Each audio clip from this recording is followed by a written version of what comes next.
All right, guys, thanks for waiting. I think we see more people streaming in, which is excellent. So, while we're waiting for each other, I think it's also good and nice to just introduce ourselves. So, I'm Vanan. I'm from Quantum Solutions.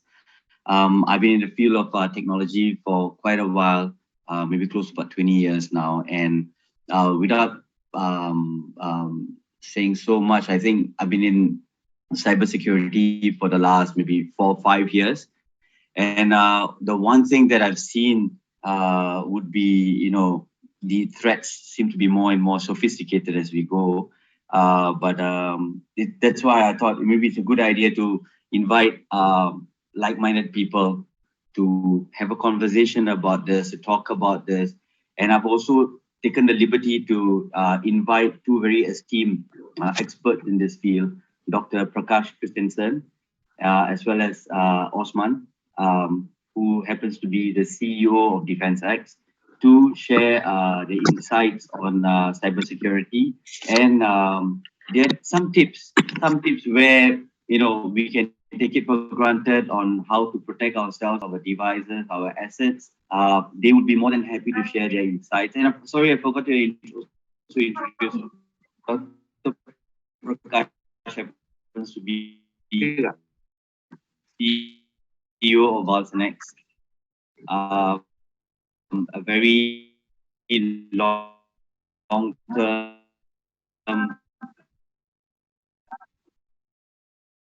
player in the cybersecurity field in this field. I know it's very early for the Asians. Really thank you all for joining in.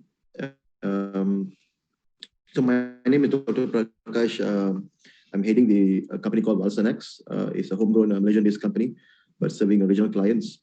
And today, I will be sharing a little bit about my experience in terms of the cyber defense, and I really feel that this is important because I think, if not all, bulk of the humans, right, are still in the midst of awareness level, where the criticality and the intensity of cyber threat is so huge, and yet many still take this lightly. And I just hope that this webinar would give the listeners, those who are streaming in the Facebook, YouTube, and also those who have logged in, give you all some kind of knowledge to take back, and hopefully we can become friends and get to know more each another. And I would like to also thank Vanan from Quantum Solution, Vanan from Singapore, and for organizing this together with us, Vulsan X, and primarily DefensX. Osman and Dave has been very helpful in getting this webinar to be organized. And let me take this opportunity to pass the floor to Osman to introduce himself. He's the CEO of DefensX. Then we will start the webinar. So this webinar will take about 2 hours to 3 hours. And feel free, guys, to use the chat box to ask questions. And those who are streaming live, please post your questions in the comment box. We have a team behind the scene which will be updating us on the questions, and we'll try to answer all of them. Yeah. So Osman, back to you, Osman. Yeah, thank you so much, Dr. Prakash. Good morning, everyone. This is Osman Erkan. I'm in cybersecurity industry for 20 years. It's been a long run that we vendors and cybersecurity professionals are fighting against the cybercrime and to protect our valuable companies, countries, and prestige. Frankly speaking, every year is getting more difficult compared to a previous year. And we are seeing this trend for almost 20 years. That's why, a couple of years ago, I came up with an idea which can dramatically reduce the potential harm, and started DefensX. It's a New York-based cybersecurity company. Have operations global. So I will try to give you some insights about the modern threat landscape, especially what is causing the ransomware, why just, it can't be protected that easily, why we are just a blink away from a ransomware or malware. I will try to touch these points and try to make best use of your time today. Thank you so much. Yeah. Thanks, thank you. Thanks, Osman.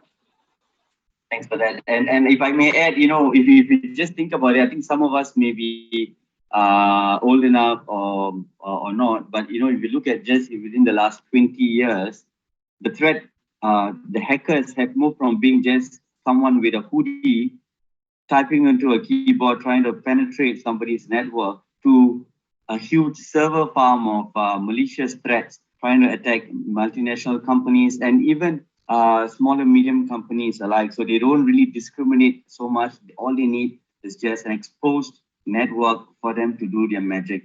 I say magic, it's magic for them, but it's mayhem for everybody else.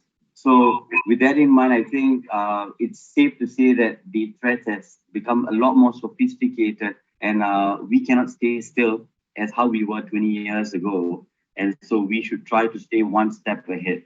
Even if we are not as protected as we should be, but it's always good to take the first step, because at the end of the day, every one of us has a device that's connected to the internet. And I think the onus starts with us to take the first step to try and know more about how to protect your assets on the internet. So without much further ado, I would like to pass the baton on to Dr. Prakash to take it away. Thank you, Vanan. Thank you so much. So the more people are logging in, I just hope that I can add them since I'm the host for today. So off and on, I'll try to go in and try to add in more participants here.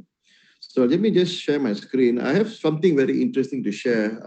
Basically, right, all this while, in my experience, right, as when we were, basically Vulsan X runs cybersecurity firm. Yeah, we are a cybersecurity firm, and we have been serving a lot of clients, right? But more importantly, what I'm trying to highlight here is beyond the network, beyond protecting your data center and your organization. With this COVID, right, everybody is now back to office. Some organizations, they have decided to work from home permanently.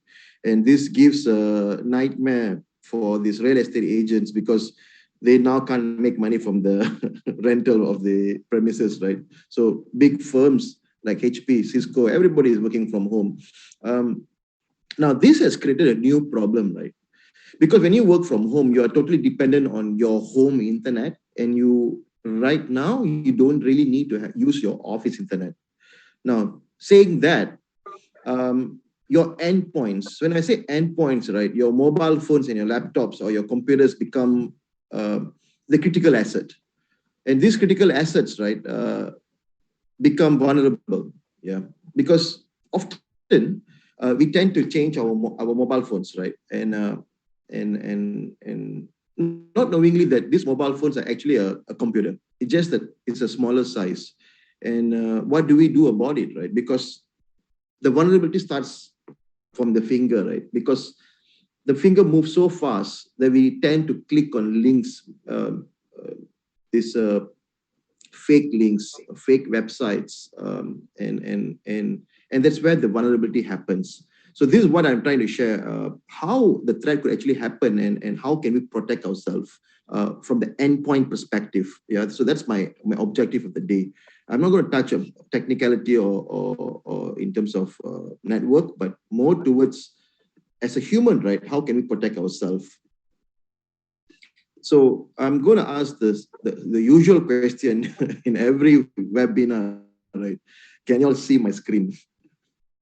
So I presume you can see my screen, and if yes, I can see. Yeah, You can see? I hope it's the same for everybody else. Yeah, I think if you can see, then you speak for all, Vanan. Thank you so much. Okay. Yeah. So, yeah, threat and defense intelligence. So, although it may sound very sophisticated, or more, although it may sound very um, uh, technical, right? But basically, cybersecurity is not for highly technical people. Cybersecurity is basically for everybody. And hang on, let me see. Oops. Okay, yeah. So cybersecurity is for everybody. If you ask me, right, those days, like 5 years ago, this topic, cybersecurity, is only spoken by the IT personnel or the stakeholders. But today, fast forward in 2022, past COVID, suddenly the surge of threats has become exponentially dangerous, and data has become so valuable, right? And these data are actually not in the servers, but actually in your mobile phones and in your computers.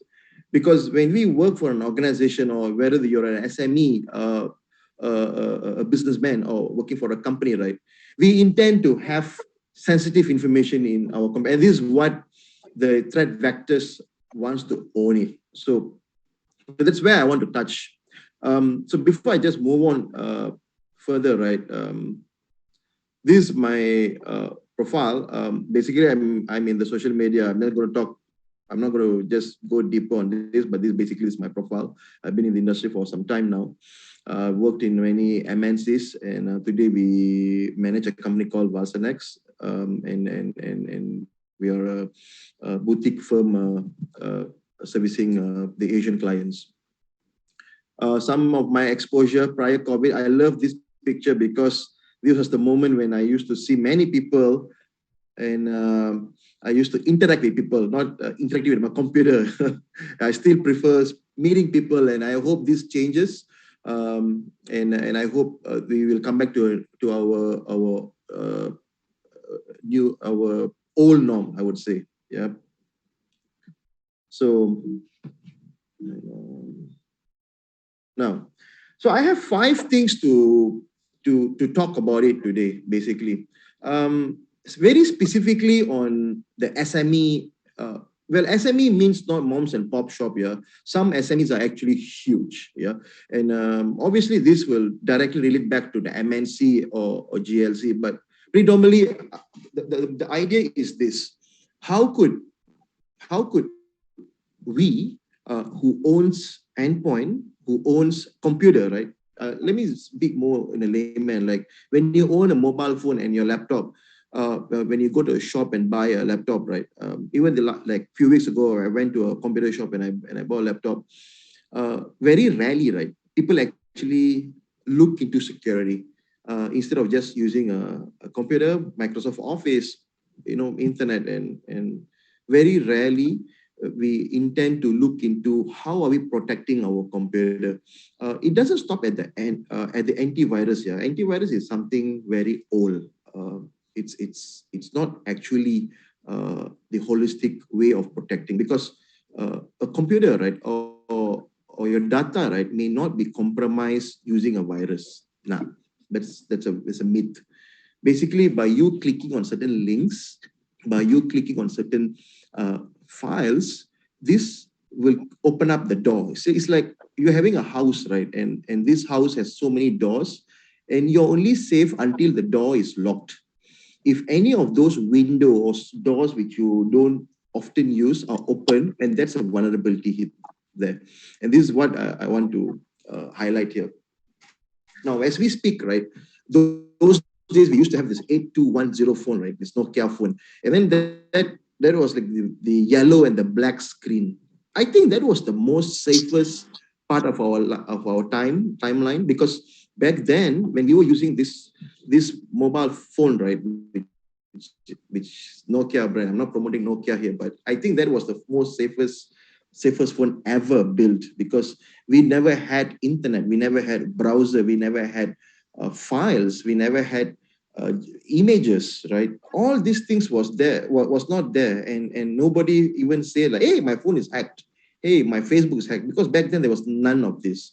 And then as the time passed by, right, and then we came to a color screen, and we came to a phone which contains emails. Now, when these emails start coming in, right, this is when the birth of the threats. Initially, yes, nobody knew when we are using these computers and these mobile phones aggressively, right? Same goes the threat level as well. It grows automatically. And today, fast forward, 5G is coming. Now, what is the repercussion of 5G? Your speed of internet is going to increase massively. And this means you may need to have a better phone. Now, when you have a better phone, it means that you have more applications running in your phones. And that means when you have more applications running in your phone, your chances of having fake apps, miscellaneous apps, logging into certain websites, stealing in your credentials. For an example, your passwords. If you ask Apple, if you use an Apple phone, you ask Siri, what's my password? Apple is going to show you all the passwords that you have saved.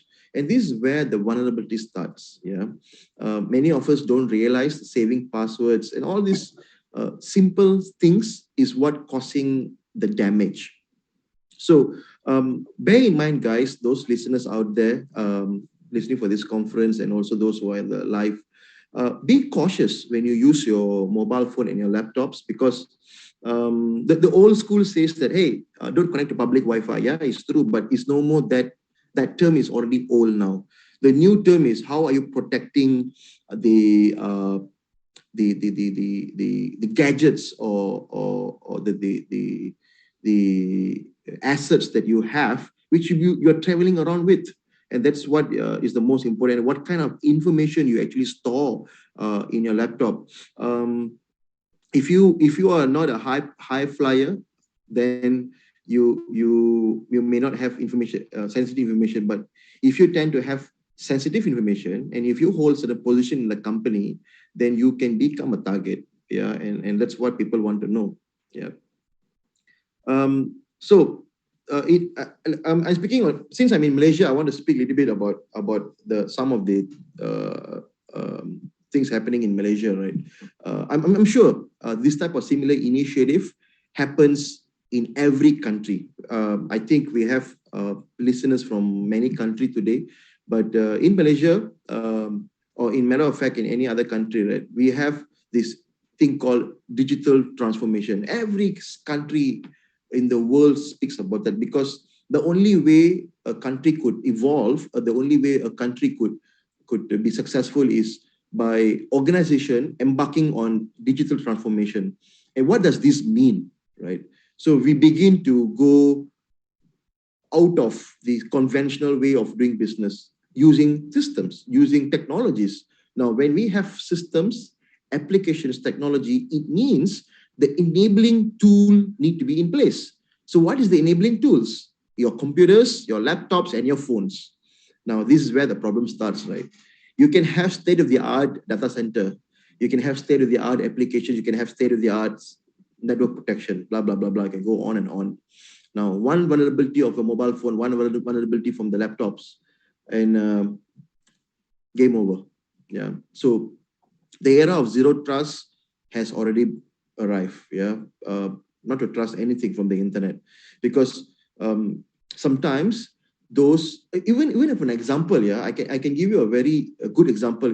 I'm sure many of you have Facebook, and now even Facebook have sponsored ads, right? Now, if you realize that some of those sponsored ads may sound so logic, may sound so real, that the way they craft that article are like, wow, airlines owner investing money in this Forex platform, blah, blah, blah, blah. And this gives that emotions, right? Like, oh, this is real. Now, little we know that that link up there is something that's unknown, number one. Number two, those advertisers in the Facebook, those advertisers in the Instagram, when they post this, when they craft those advertisements, right, their intention is for the scrollers to click on it. Now, that's where those scams, those fake domains will be populated. And when you click this type of domains, right, malwares will be infected in your computers and your laptops. Now, this is what we want to avoid. So I would like to take this opportunity to ensure that you be cautious what you click, and please read, because the finger, right, is where the problem starts. Because in your laptop, your finger types on a keyboard, and your mouse, when you click on certain links, this is where the problem starts. In your phone, when we click something, it's so easy. So all we need is all the threat vectors, or the hackers, or the people who want to steal your credential. One is that small error. Remember this statement here.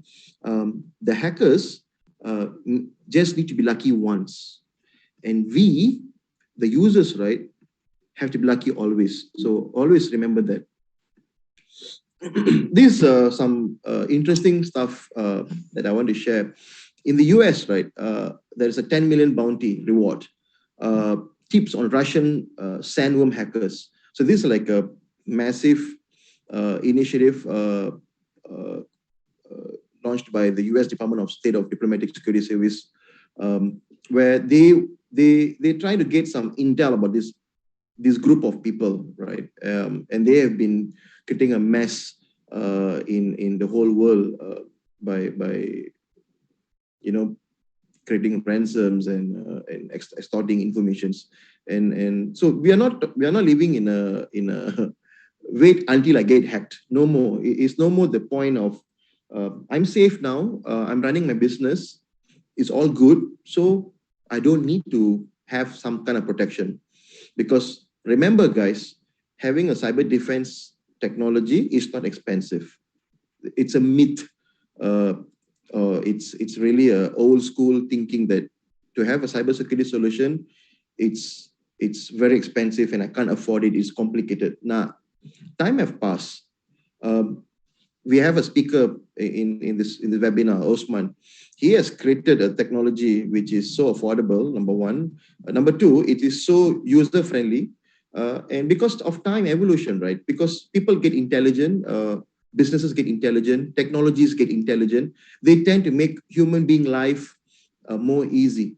So this is why, this reason why, right, as the time progress, it's okay to embrace new technology, new way of protecting your assets or your data in your endpoints. So how cyber threat vector could actually crawl into this transformation, right? Basically, the most powerful are the most vulnerable. So as like I mentioned earlier, right, the more powerful here not necessarily mean the company, the people itself. If the people are famous, right, they can be a target because you are in the radar.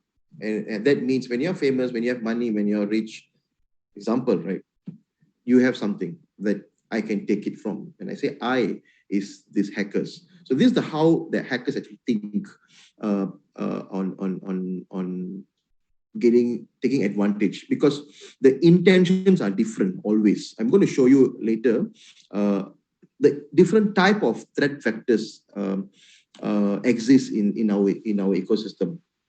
Number two, the government, right, cannot do it alone. It's a fact. We cannot expect, hey, I expect the government to give me some kind of solution, the government to give me some kind of incentive for me to be protected. No, this is actually an individual initiative already. Because you didn't take government fund to buy mobile phone, right? You didn't take government fund to take your laptop. So now it become your own initiative for you to protect those data exist in your custody. Number three, the attack surface is extremely big because you cannot pinpoint where the threat vector actually comes, because the person sitting next to you can be a root cause, right? Because you see, remember this, guys.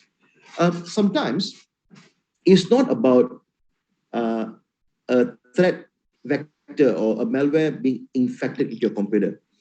Even to an extent, human error can become a risk as well. You see, we know the thief is there out there. Yeah, those guys who rob houses, those people who take advantage on robbing houses are there always. We know the thieves are always there, right?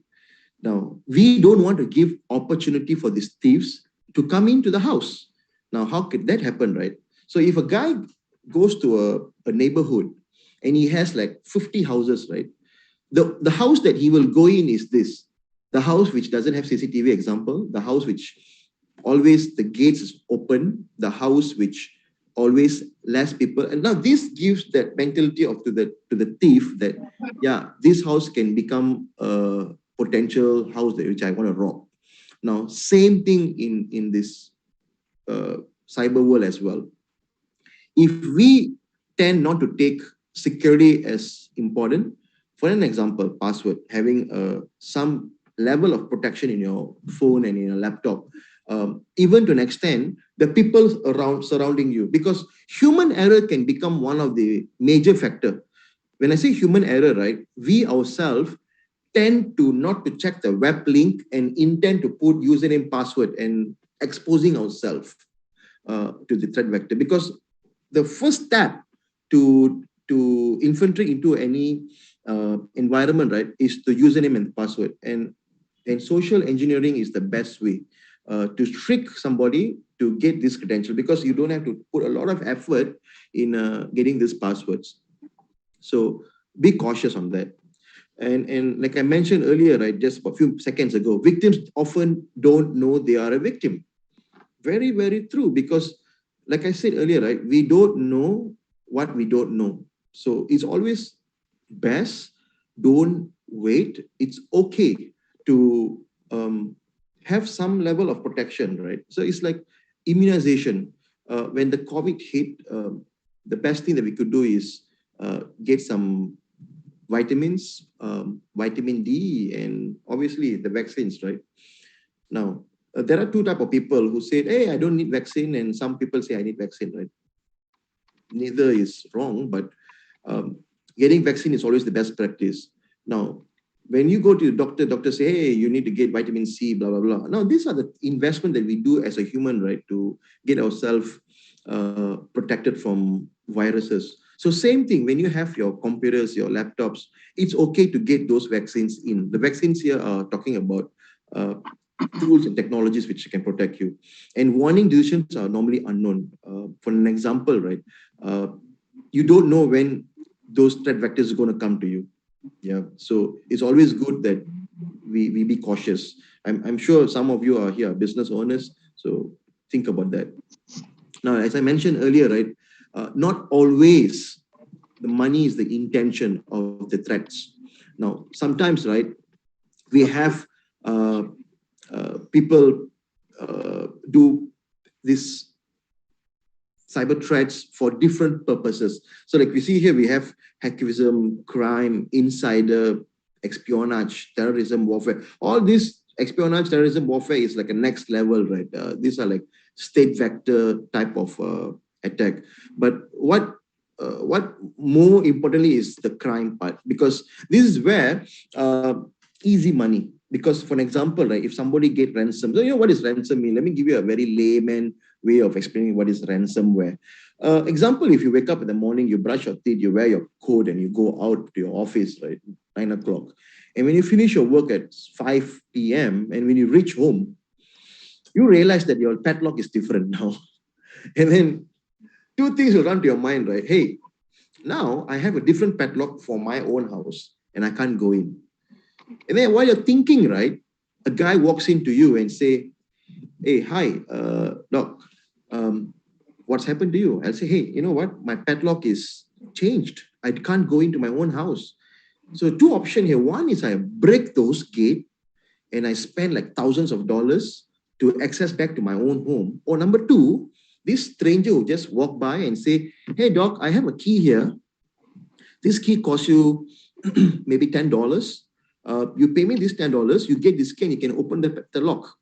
Now, as a human, right, obviously what I will do, I will tend to buy the key and minimize my cost, my damage, and open the lock. Now, this has two things here. One, yeah, I opened the padlock, but two, gives that guy who's the stranger who sold the key for $10, right, a chance to do that again. Because this is what ransom is all about. When somebody's computer being compromised, this means the whole computer has been encrypted. When I say encrypt, it's been locked. Now, so when a computer is being locked, right, you need to pay using cryptocurrency to somebody who created this ransom, and for you to unlock those files. Now, this is what we want to avoid. Now, how are this happening? It's simply because we allow access for that ransom malware to be infused. Yeah, maybe you can go on mute. I can hear some of you talking. Okay.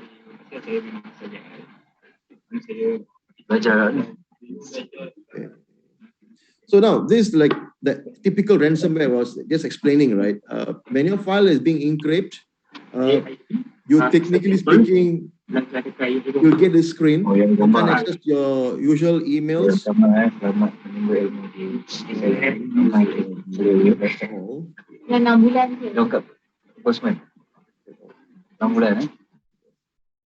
Okay, cool. Sorry.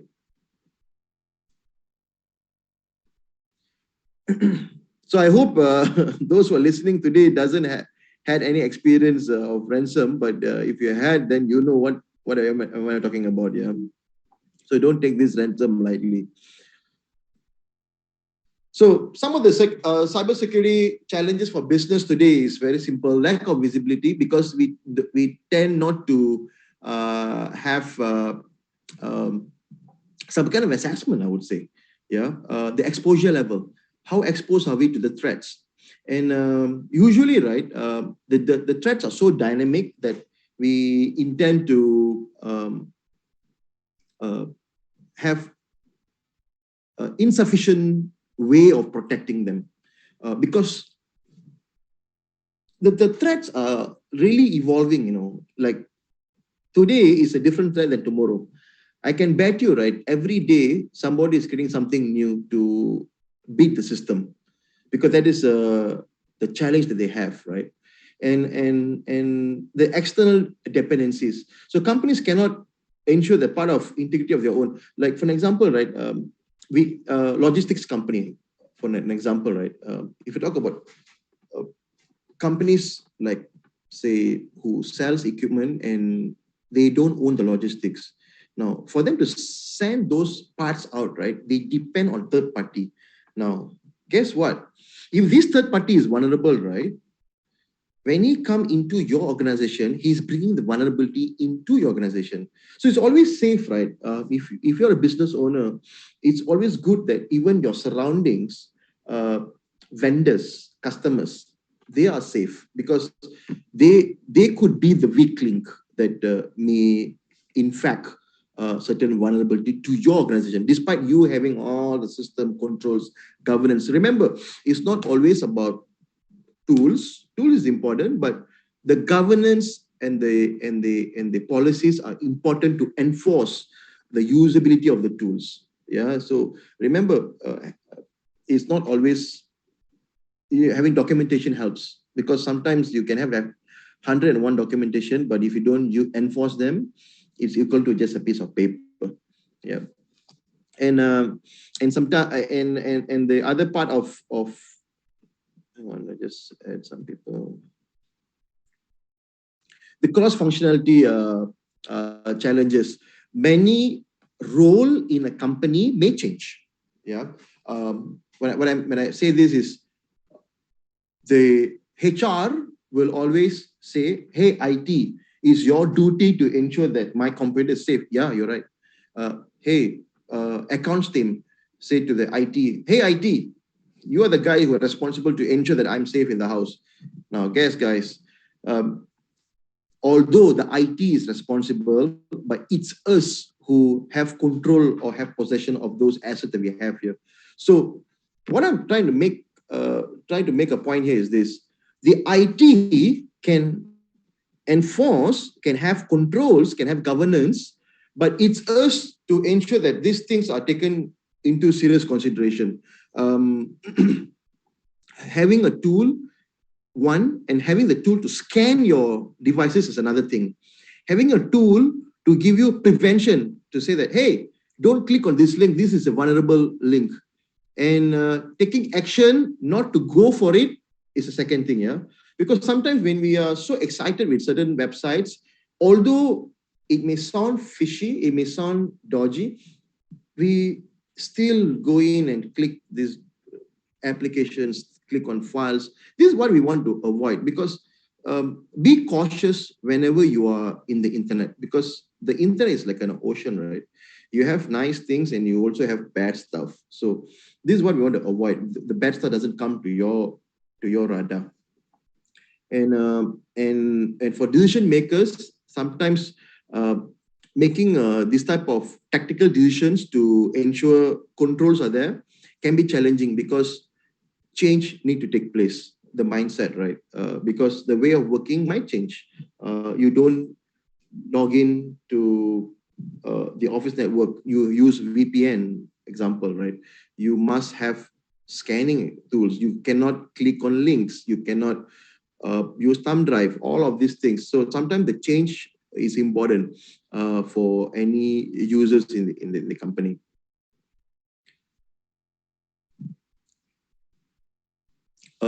Interesting point. Are you exposed? So this question, the answer is only you know. So how do you know? Am I exposed, right?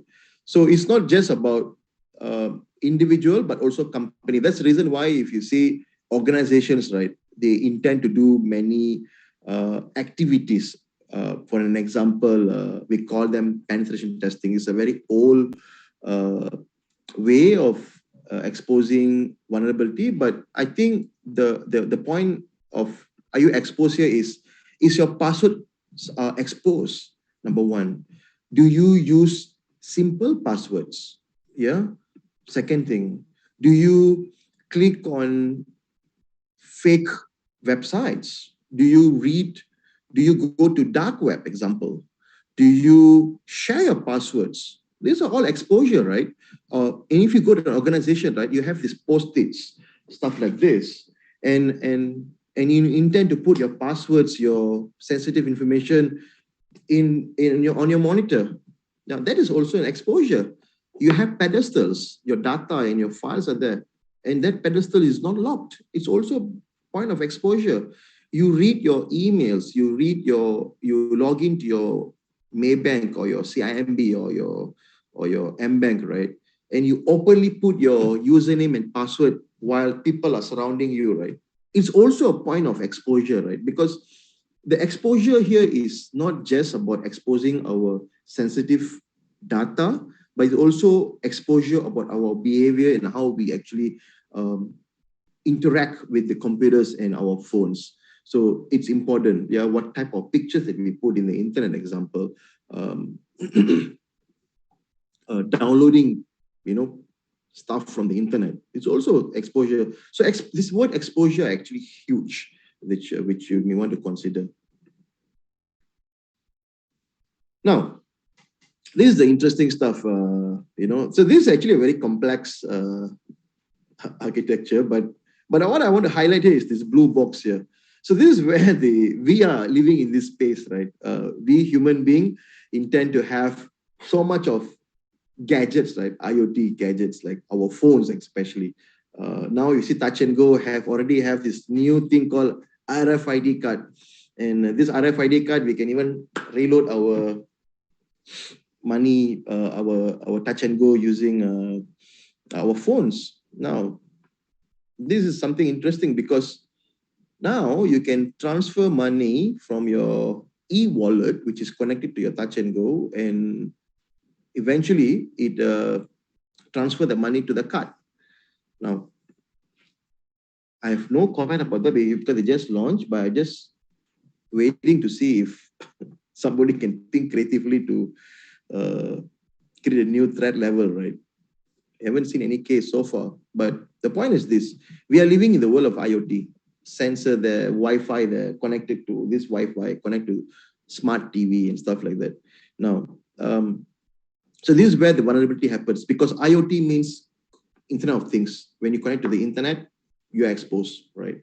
So this space of this blue circle here, we want to protect that part. What happens at the exterior layer, we don't want to talk about it, because today our intention is very much talking about on this our personal space where the endpoint is, which I think Osman later will be explaining further how we are actually exposed in this space, right? Now, because of this, right? So there are two things which need protection. Number one, the endpoints. The endpoints is like talking about computer, laptops, and mobile phones. And the second one is the cybersecurity space, which is the network, SCADA system, social engineering. So the focus here, I would say both are equal. Yeah, the network protection is also important, but same time, I begin to realize that everybody is going into cloud, and because of that, the need of not to go office has become exponentially high, and because of that, right, everybody start working from home. Now, when everybody start working from home, our dependency on endpoints has grew so deep, right? And we have these tabs in our mobile phones.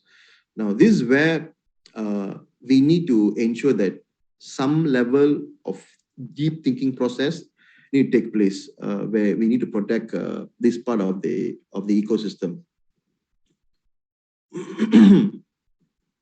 These are some additional info I want to just share.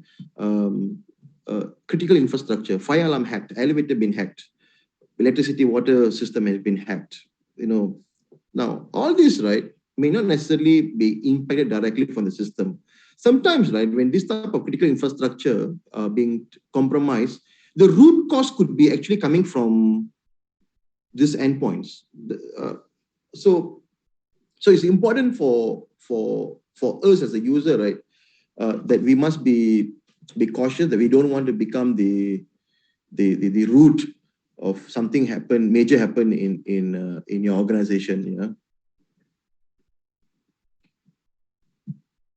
So IoT powered security automation. This is additional info as well for you guys. I want to share. Securing our CCTV, secure access, fire alarm, building management system. So if you go to buildings today, right, they are all running on a smart building, they call it. It runs all on sensors, it all runs on systems. Now, the point is this: when these systems are being compromised, the building has become useless. So the more intelligent or the more sophisticated the world becomes, the more sophisticated and the more intelligently the threat vector will exist. So this is something to think about it. So today we are back to normal, right? And I think the old norm, which we thought that everybody is going to work from home, has over, and I think the world is beginning to go back to the interaction, beginning to feel more open, and try to always put something in our mind and remind ourselves that sometimes being cautious is important, especially to our family members, because it's not just about you protecting yourself from these threat vectors, but it's also about the people surrounding us. Because I give you an example. At average, every human being, right, they have at least 2 or 3 assets which are connected to the internet.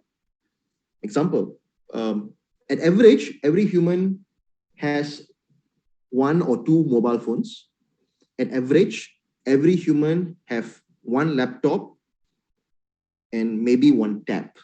Yeah. So if you do an average, right, every human being in the earth at the first and second world countries, they have at least 2 or 3 assets which always be with them, which is connected to the internet. And this is where the vulnerability actually is starting.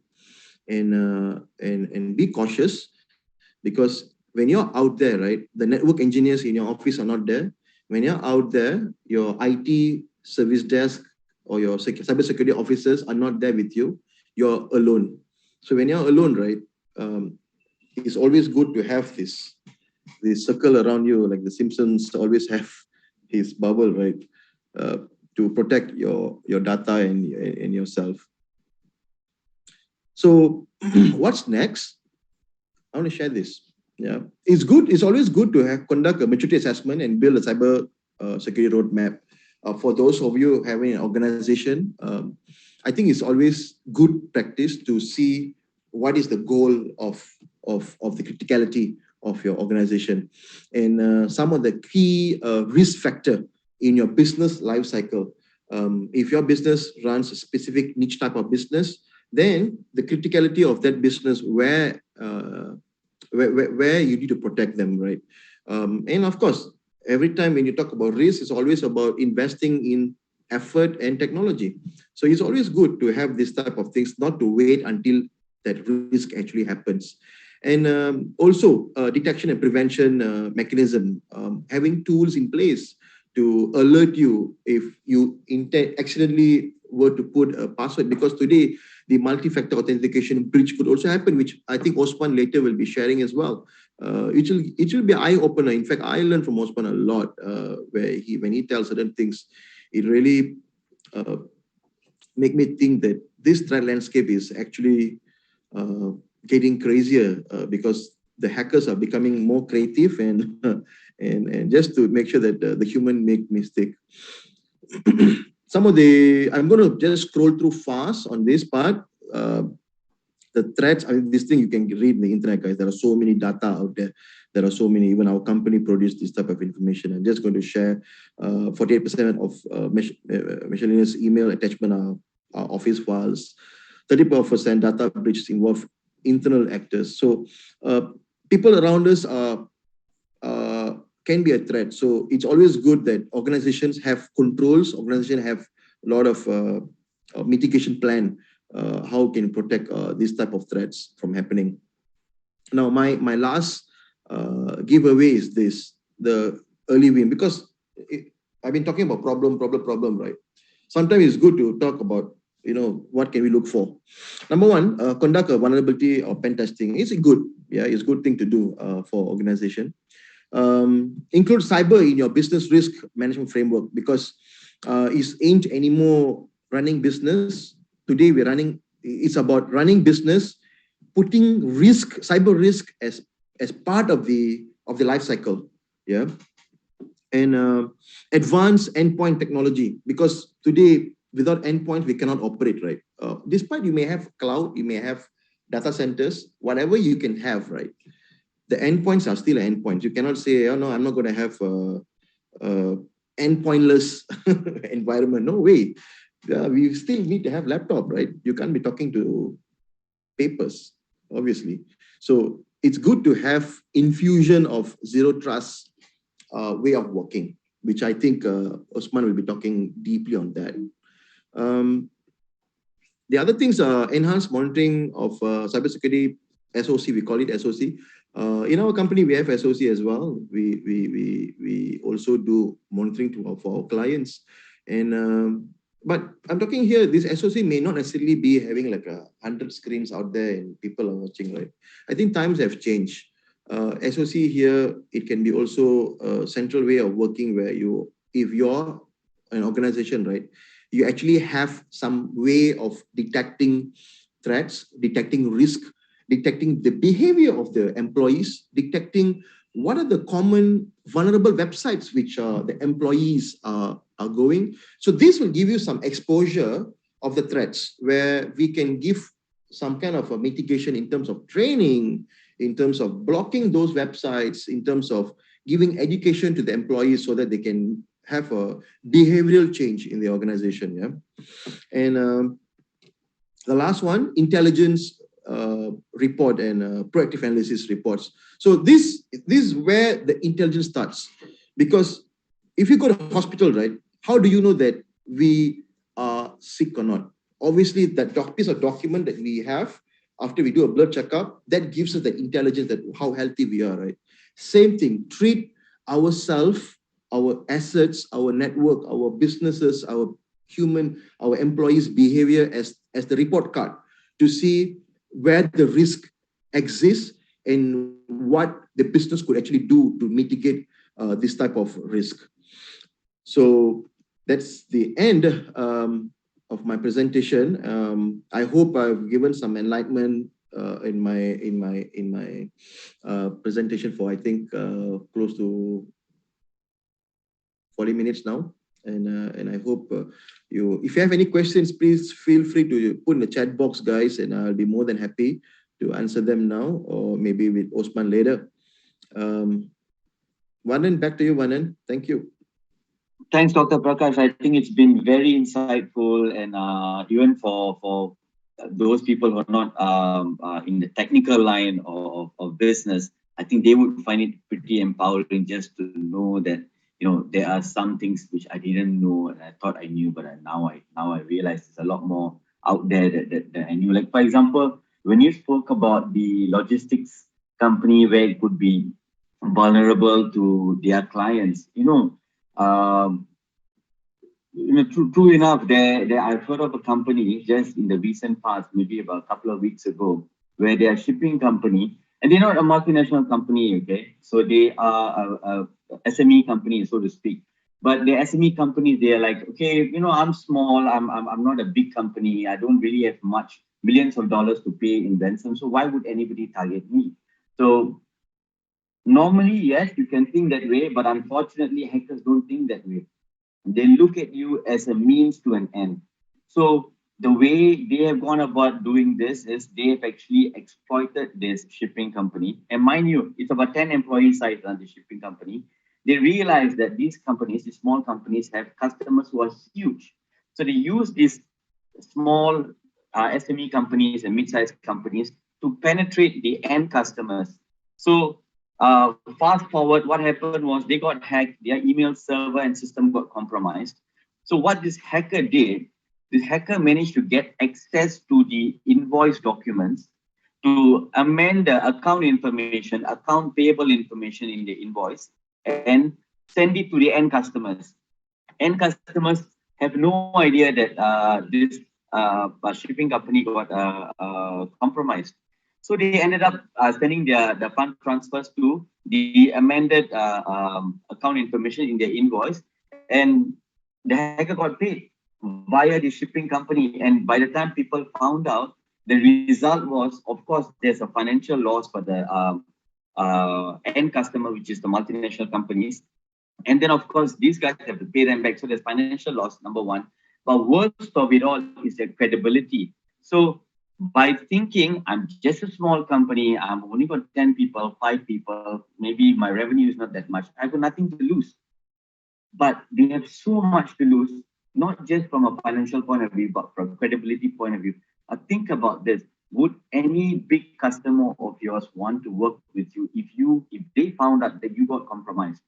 Think about that. So it's a lot more than money. It's a lot to do with reputation, a lot to do with credibility. And remember, you're only as secure as your weakest link. That is the fact. As spoken by Dr. Prakash, I think a lot of times, even myself, in the early days, I used to think of cybersecurity as an afterthought. Okay, yeah, we'll figure it out later. Let's just look at the laptop and computer first and the mobile phone. But we do realize that with every device that's connected to the internet, we are leaving ourselves exposed. Now, the good part is we're insightful enough to understand and be aware, okay, these are the threats. It's okay to know these things. Now, what can we do? The first step is always important. Take a step forward to see what can I do to at least give myself a basic layer of protection. So with that in mind, I will pass the baton on to Osman to share his wealth of experience and some very practical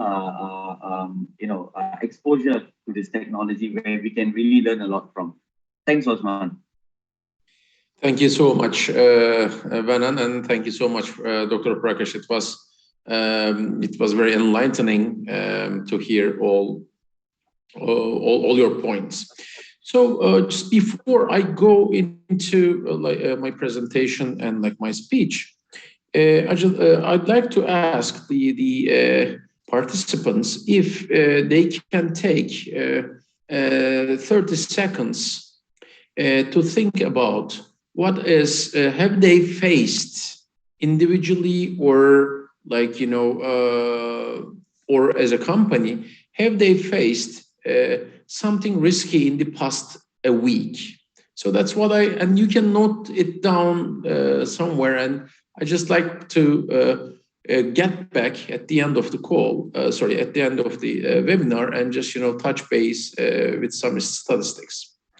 The second thing is, I'd like, if it's okay for everyone, if you can write what do you think, what is the most important cybersecurity threat? And if you can type it in the chat window, later on I will go back and try to also touch base them. I just like, kindly ask if you can type what is your only one threat. If you can type in the chat window, it will help me later on during my presentation. Please do not hesitate, and you can just put in the chat window, and we will just touch back. So the first one appeared, phishing emails. I can select. Let's give some moment. Thank you, Mr. Chen. Let's see how it's gonna evolve here. So let me share a presentation which is going to help me to focus on the content, because I can talk a lot. There are 8 statistics I will share with you.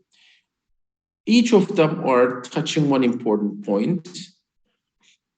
If you can see my screen, I believe. I'm giving you the host again, just give me a minute. Sure. Sorry for that. No problem. Okay, yeah, it's all yours. Oh, okay. Now let me do it again. Okay. Okay, I believe you can see my screen. So the first statistics is ransomware attacks are 60% up in the last 12 months. This is from February. Why? Let's stop a minute here. Why ransomware attacks are 60% up? And you can see this trend every other year. Just there's a simple reason behind it. I will not just take hours about it. It is just because it ended up with profit.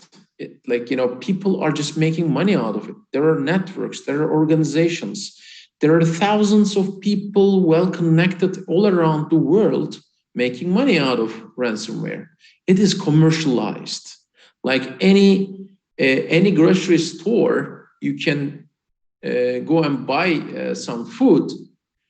You can just end up having ransomware, because that is like grocery shops everywhere. Without you want and you ask for them, they are there. And this trend is going to continue. Let's keep this in mind.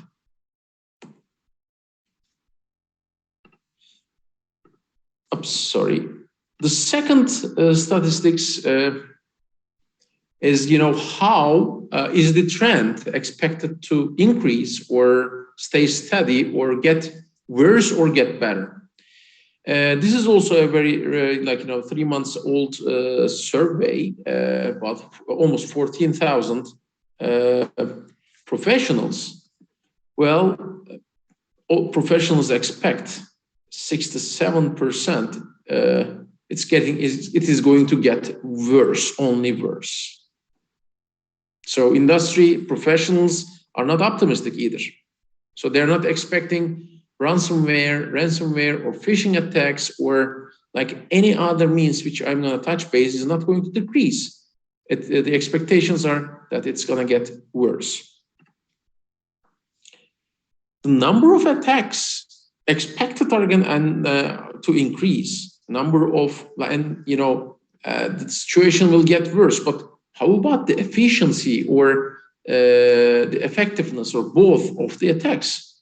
Well, that is also not, there's not a good news either here. So again, just only mentioned 8 quarters, almost the efficiency of the cyber attacks doubled, which means the number of attacks are growing almost by 60%. I'm talking about a ransomware here, but the other type of attacks are growing as fast as a ransomware too. So it's almost like 50 to 60% number of attacks are rising, and success rate is doubling. And then, the industry professionals are not optimists. They are very pessimistic about the future. It's a very strange, very difficult situation, frankly speaking, all over the world, all around the world. Is any industry immune from this trend? Actually, unfortunately, no. So again, if you can see, there are, of course, this is a global statistics. Depending on region by region, it can change. But the healthcare right now is the top targeted industry. And you can see, of course, the government is always there, technology is always there, but people are targeting more healthcare and education in the past year. One other statistics is, again, one of the participants has immediately said phishing. So spoof emails, phishing emails, scams, these are getting more sophisticated. They exist almost 20 years, 30 years before, maybe most probably the invention of the email, it has started. The records bring us back to 25 years, but right now it is not that. It is growing very fast and it is getting more sophistication. You can think like email attacks or like phishing attacks or scams. You can think about medical sciences, right? So there are different attack vectors, and they are getting sophisticated every other day. It simply don't go away. So here's an example, just only January to February this year. Phishing scams impersonating LinkedIn is up by 232%, which is massive, which means, in other words, we had already enough problems, as I have mentioned. The morale is down on the cybersecurity professionals. This is not enough right now. Just every other angle, everything is doubling or tripling in the sophistication. So this is on the LinkedIn, which is almost 2.3 times up in a month.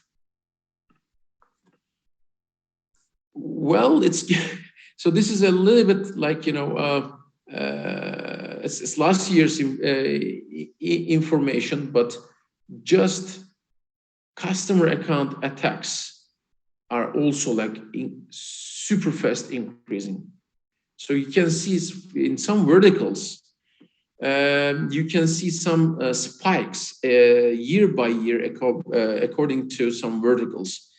In 2021, the travel, just because of the post-pandemic, people start traveling again, you see a seasonal effect. Now we are talking about seasonal effect on the attacks and breaches.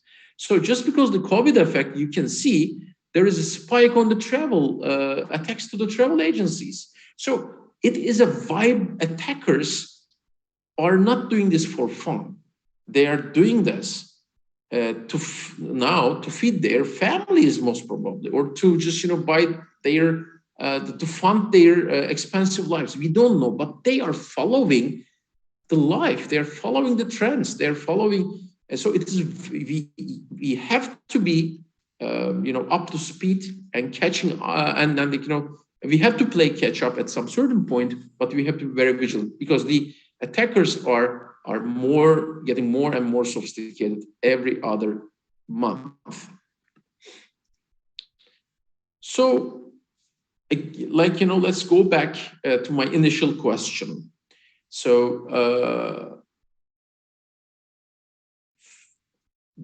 31% of the IT professionals have experienced ransomware in this study group. But that's not the only problem. So as as we all know, phishing stays always on top. So there are hundreds of statistics that is just giving different numbers, different percentages of these attack categories. I have seen none of them which phishing is not the top contender. So here in this one of the latest survey, phishing, moving to cloud, as Dr. Prakash has mentioned multiple times, ransomware, the financial fraud, as Dr. Prakash also underlined, and something so fearful, which is 0 days, or always just taking action. And here I would like to take the 17% some attention here, which is unstoppable. 0-day vulnerabilities, again, I said like this, the 17%, which is unstoppable. Let's see what are those so 27.6 of these 0 days are found in Microsoft products. You see the top contenders, Microsoft, Apple, Google. This makes the whole, universe. So we are vulnerable for the 0 days. But, I will come to a point, in next slides, I will try to give you some idea about what are these 0-day attacks.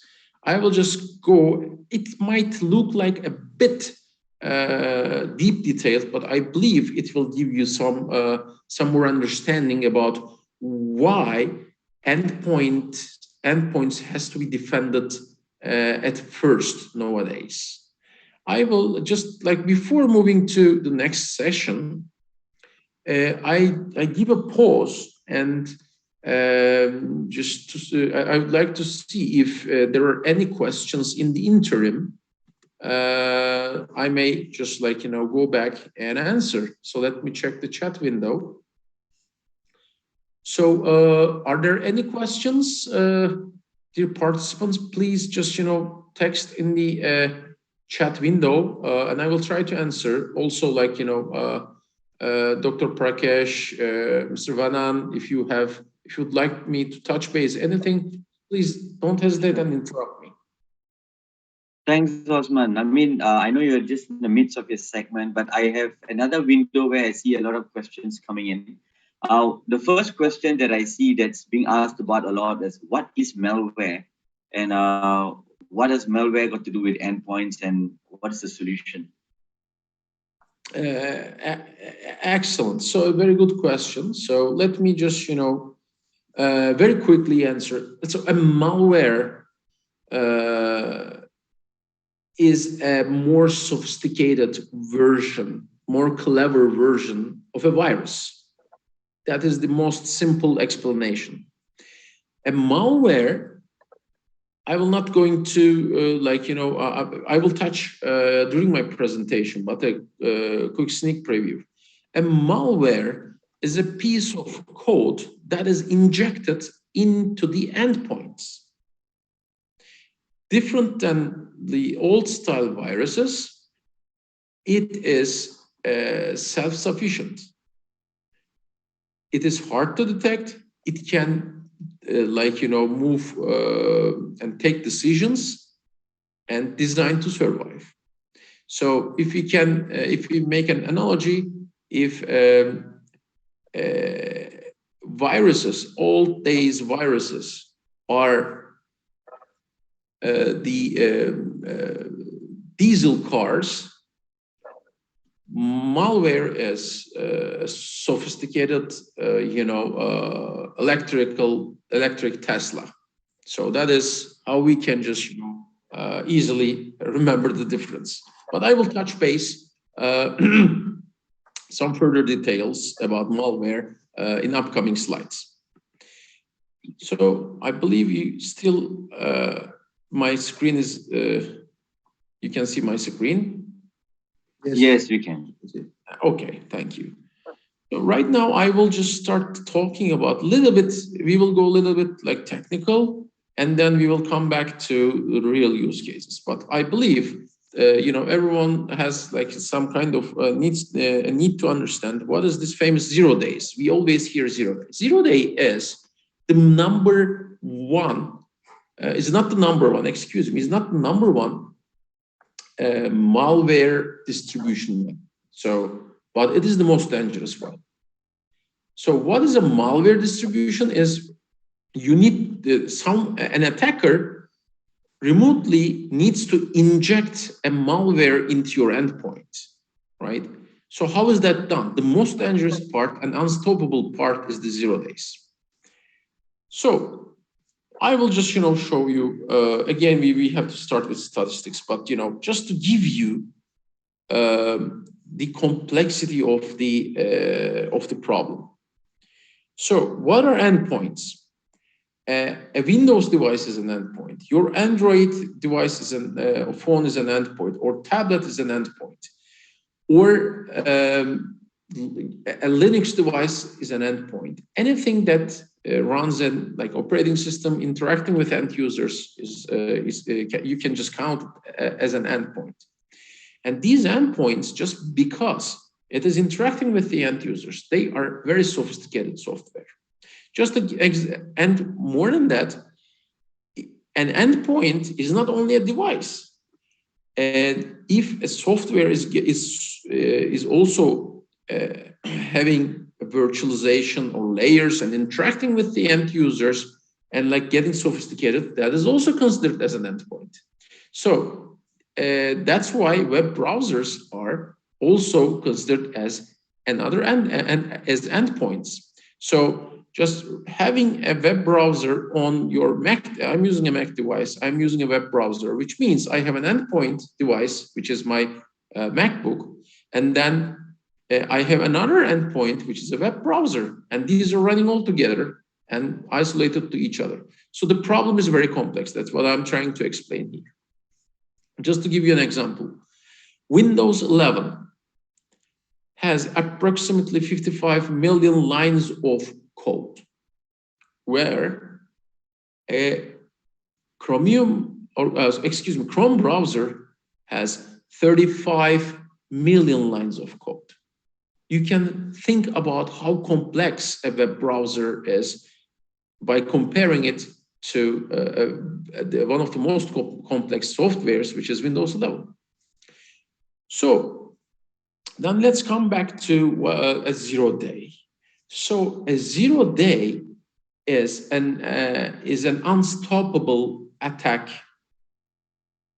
taking advantage of bugs in the software. Like there is a bug a Microsoft developer made in Windows 11, or a bug which the developer of Google just made a mistake, and that exists in a web browser, or a core Apple developer made a mistake on the iOS, then and then that is unknown, undetectable, and unstoppable, this bug. So just to give you an example, this just only one 0-day web browser vulnerability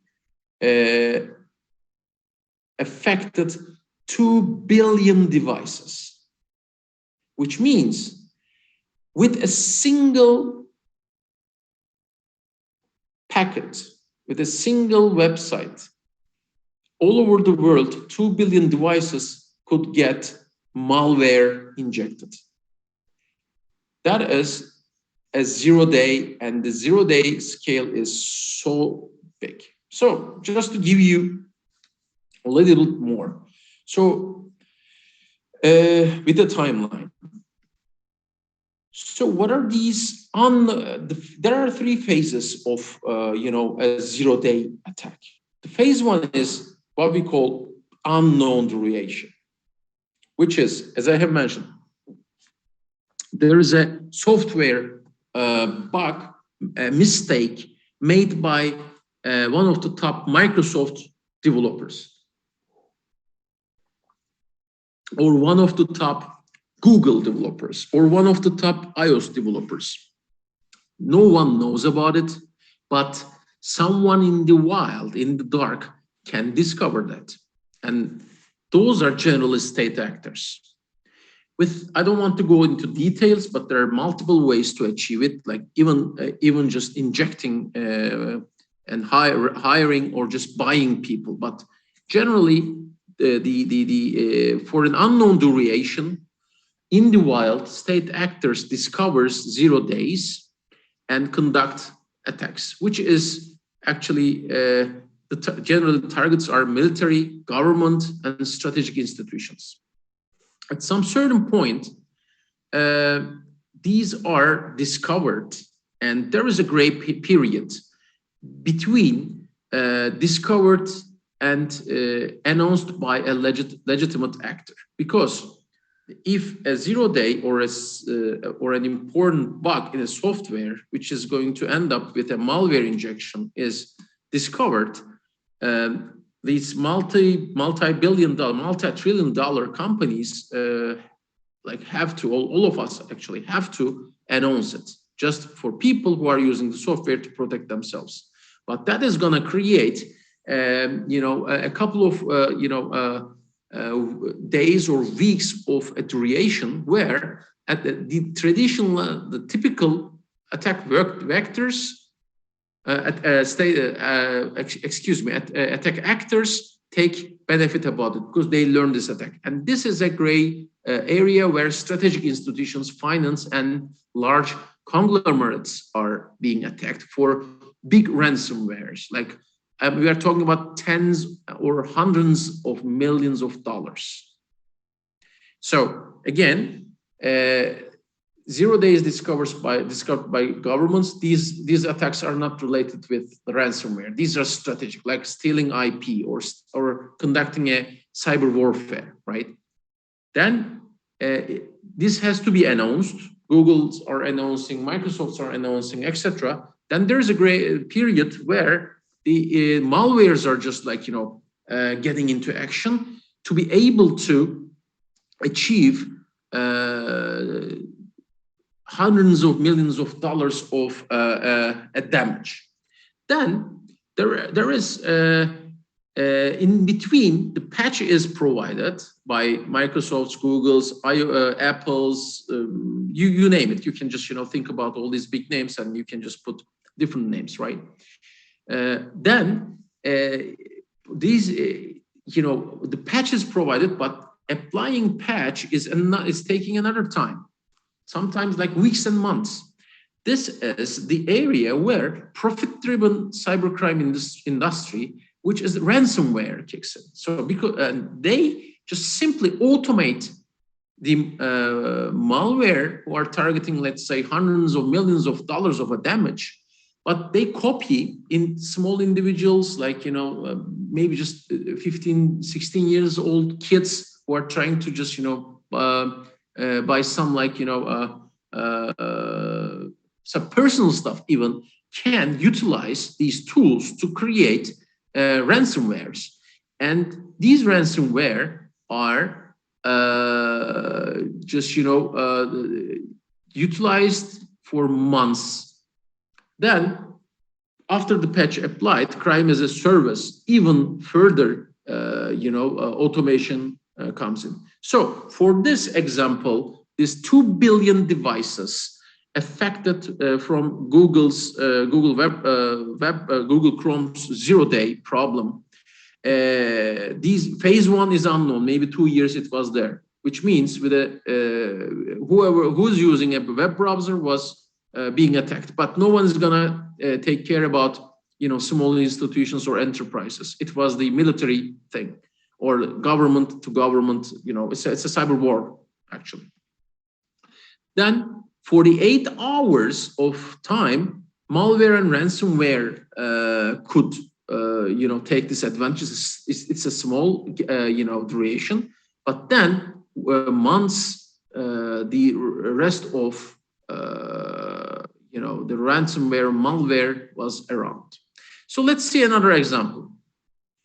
Before that, like this is the news about it. So let's go through that. So and even institutions are awarding, like, you know, putting, like, you know, awards for researchers to find these 0 days. You can just like see the government actors, as I have mentioned, the, you know, cybercrime involvement and etc. in this particular case. And Chrome, just only web browser, Chromium's 0 days are over 300 in 2021, and 40 of them already in 2022. And this is a comparison of 3 0 days targeting to web browsers. The first one I have gone into details, right? Phase 1, unknown duration, and phase 2, it was 48 hours, and then weeks and months. Let's see another 0 day, which is, the phase 2 is 40 days. Another 0 day, phase 2 is 35 days. And then weeks and months of the patch. So this is the real threat, real attack, you know, vector to deploy ransomware and, well, malware. There are lessons, but I will just come back to these lessons later on. So now I'm gonna demonstrate you what really a 0 day is, right? So, like, this is a video, very quick, what a ransomware is doing, right? So just by, this is a web browser, this is Edge, and you can see the CV number. Whoever just has some more in, like, you know, would like to learn, that you can just search this number. There are tons of information about it, but I will just stop and show you what's going on. So just by simply visiting and opening a text file, look, it's not doing something. You don't need to do it. Is a text file, if you can see here. This is going to, and opening this text file is you see it. This is an application that is started just by only opening a text file. Did nothing, just simply think about that, how many times in a day, not a text file, but what types of files you download. And the end user just, you know, didn't know anything. This is, it looks like a calculator, but it's a malware, ransomware is deployed, and etc. So this is a true demonstration of a of a 0 day attack, and ending up with a malware deployment.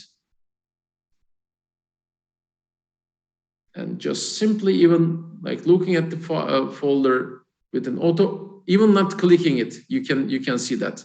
Even they are not, the end user is not clicking on the file, because this is a bug in Microsoft Edge. Attackers can simply deploy malware without, you see, there is no click on the file. Let's move. Osman, there's a question in regards to this, right? Of course. Zero trust approach tend to hinder or lower operation efficiency. What are your view or answer to this statement, please? So there is always, you know, attacks are there, attackers are there, and but we have to work. We have to just the business must continue. That's why if you apply overly protections, then you just sacrifice from efficiency. That is an unfortunate cybersecurity fundamental issue. Just to give you an example, if you don't want anyone to breach your home, a thief, you can just live in a bank case, right, without seeing anything, without, in an iron box you can live and you feel safe. But is it the way that you would like to live, or is it efficient? No. So there should be a balance between cybersecurity protections and the efficiency.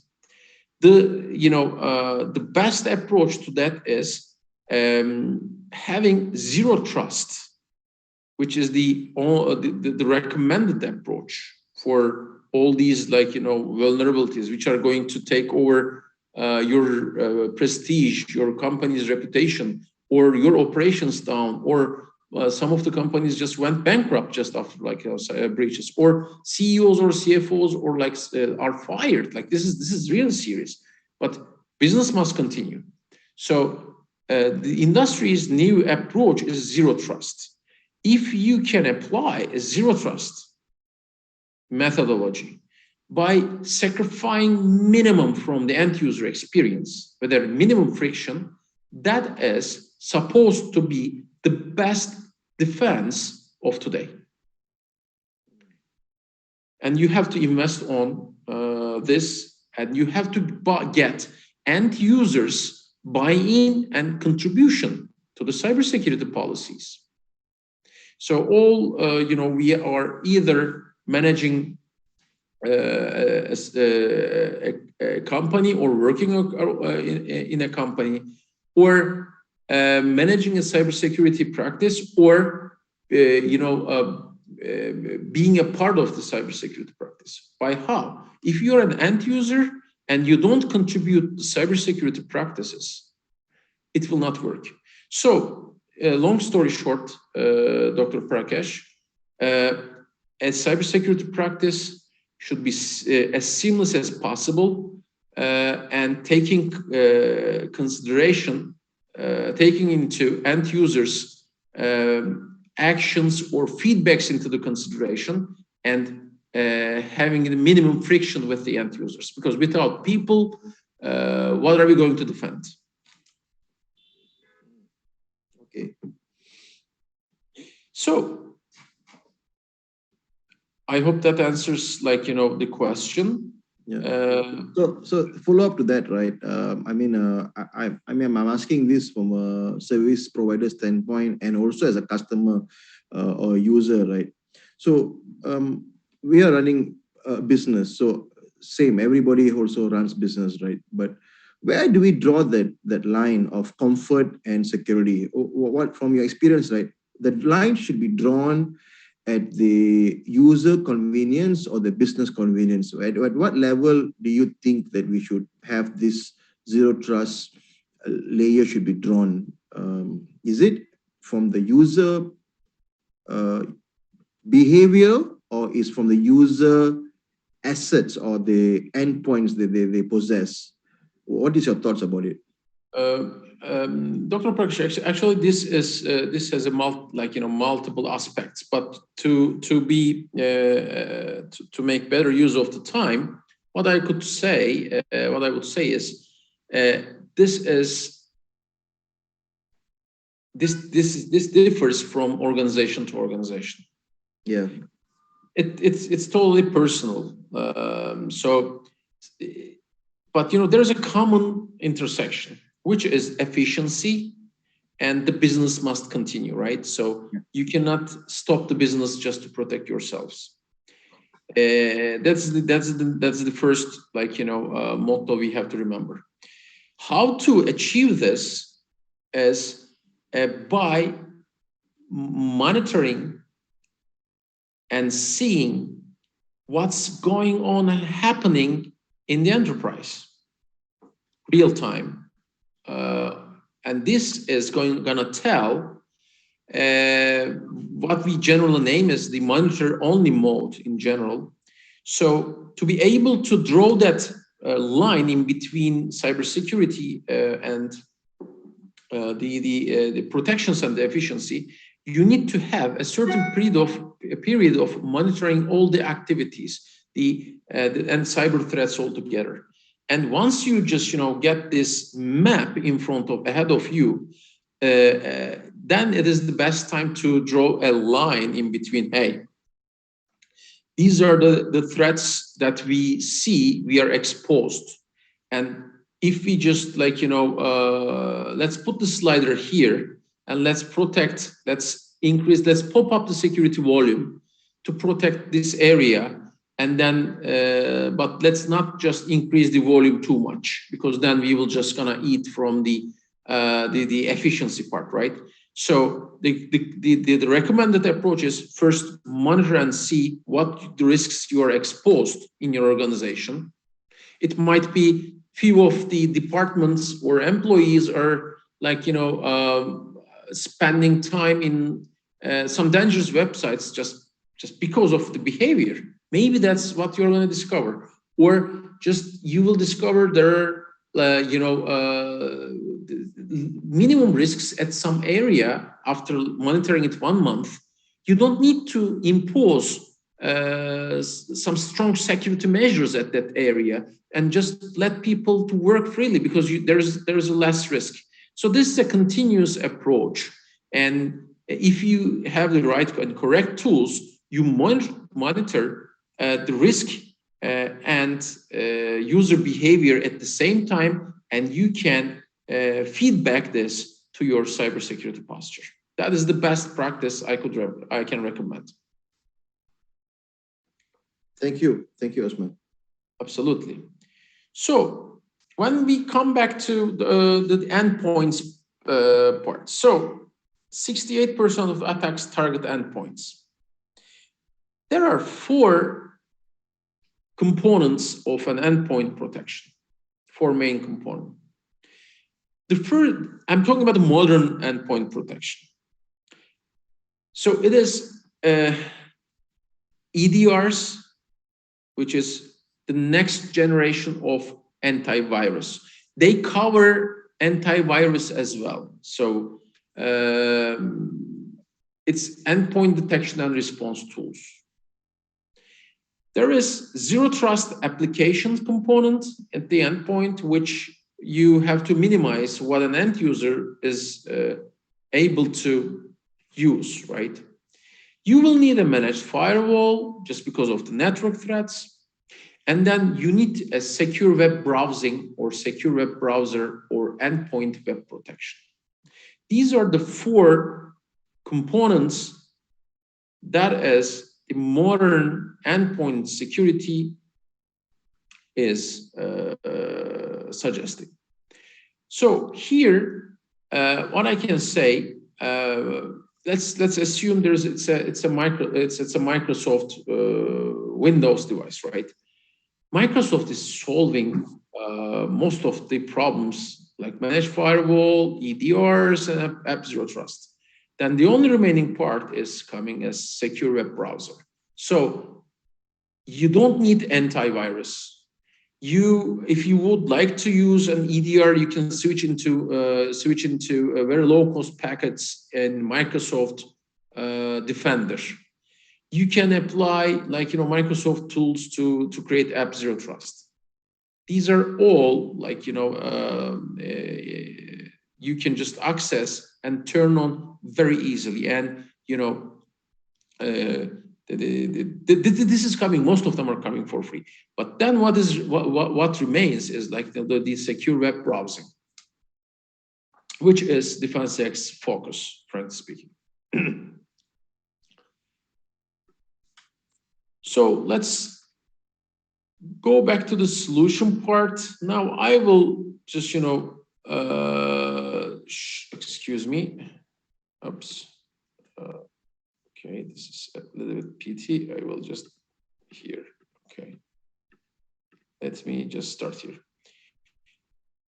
So very quickly, I will just run you through. So here is an attacker and victim's point of view. So you can see, I will not just spend a lot of time here, but I will show you how a credentials theft attack is conducted so easily. So you can see, this is a real attacker's tool, which you can see on the right-hand side. So this is how attackers see if you just log in, if you are using a web page or browsing web. So the moment you visit the web page, they understand what you are doing. They have the full control of your web browser. And then they are using social engineering tricks to steal your credentials. For instance, all of these are different. You can see LinkedIn, Google, or even Microsoft Office 365. Here's a malware injection has happened. Now, if you click, there is another malware is deployed, or even multi-factor authentication can be breached by all these modern tools attackers are using. So protections are possible, but you need to, as you can see, like the protections are modern ways of endpoint protections are possible, and just even like protecting from the malware. So just a sneak preview. You need to have, web protection to be able to, continue your operations and to protect from malware in conjunction with endpoint detection and response tools. So there is an important survey which was talking about why should I spend money on endpoint web protection or secure browser. 61% of the 61% of the professionals say that their data is on the cloud and users are working from home or simply anywhere. So it's not anymore defending the offices, it's about defending the people. We were defending offices. We were our safe castles. Safe is like, in brackets, safe castles. And people were just, when they visit the offices, they were safe. The world has changed. Right now, the business is anywhere. So you cannot anymore, you're not anymore safe by protecting your offices, your castles. People are just all around. So you have to protect the people. That's the number one reason. Number two reason, again, is phishing, which one of the comments was pointing. The third part is productivity. So when people are working remotely, how to ensure the productivity? So I need to make sure in the office hours, like people won't play gamble. So that's one example. And this is the third important driver. Fourth important driver is, as I have touched base, zero-day malware. This is the nightmare for the professionals in the US. This is conducted in North America, including US and Canada. The fifth reason is a combination of productivity and security, which there was a question I tried to answer. That's the number 5 reason. Sixth reason is business is not only conducted on the laptops. 65% of the emails are opened and read from mobile devices. So you need to cover not only desktops but mobile devices as well. So people are if you only protect an endpoint such as laptop and you don't protect mobile phones, you have also a problem. That's why that's one of the main reasons of the demand to endpoint web protection. And the latest one is in the endpoints, by investing on people, you can improve cybersecurity awareness by imposing controls from the endpoint. So I think I used the time very extensively. I just, stop here, and the rest of the time I would like to take questions and try to answer those questions. I have other slides. I will switch through that based on based on the questions, if that's okay for Mr. Vanan to be able to channel the questions to me here, because I cannot see all the screens. Sure, Osman. Thanks for your segment. I mean, you touched on it very rightfully. You spoke a lot about web security, a lot of the threats coming from the web. I mean, a recent survey done by Gartner, about 98% of external cyber attacks are carried out via the public internet over the last few years. And out of that, 80% of those attacks, 80% of those cyber attacks were targeted directly at end user endpoint devices via their internet browser. So, I mean, the hackers, like we've been saying the last close 2 hours, they are becoming more and more sophisticated. And by sophisticated, I mean not just by their tools, but sophisticated by their way of thinking and involving as many attack services as possible. They are so clever. They're able to anticipate and understand how users will behave. They are very clear on the user behavior, and they're able to use that knowledge to create hacking tools to expose and compromise their endpoint devices. That's the first point. So I'm not really surprised that 80% of the cyber attacks are via the internet browser. So thank you for covering the segment on how users, everybody, just like you and I, can take more steps to improve our security posture, starting from the internet browsers. Now, in good use of time, I have a list of questions that have come in the last 45 minutes or so. So the first and most popular question was the malware point, which you very skillfully covered that point. Now, the other questions would be, I have got a very interesting question. What is a fileless attack? What are ghost files? What are these two things? What's a fileless attack, number one? What are ghost files? And how can we protect ourselves? So, Osman, Dr. Prakash, you decide which way you want to go, and please furnish your insights. Yeah, let me take it if it's okay. So actually, I don't want to draw a very bad picture, frightening picture, but it really can't. I cannot just draw a good picture either. So I have mentioned about 0 days. I have mentioned about ransomware. Dr. Prakash touched base extensively. So even fundamentals are being challenged by the attackers. So we are talking about a malware or ransomware, which is a file, right?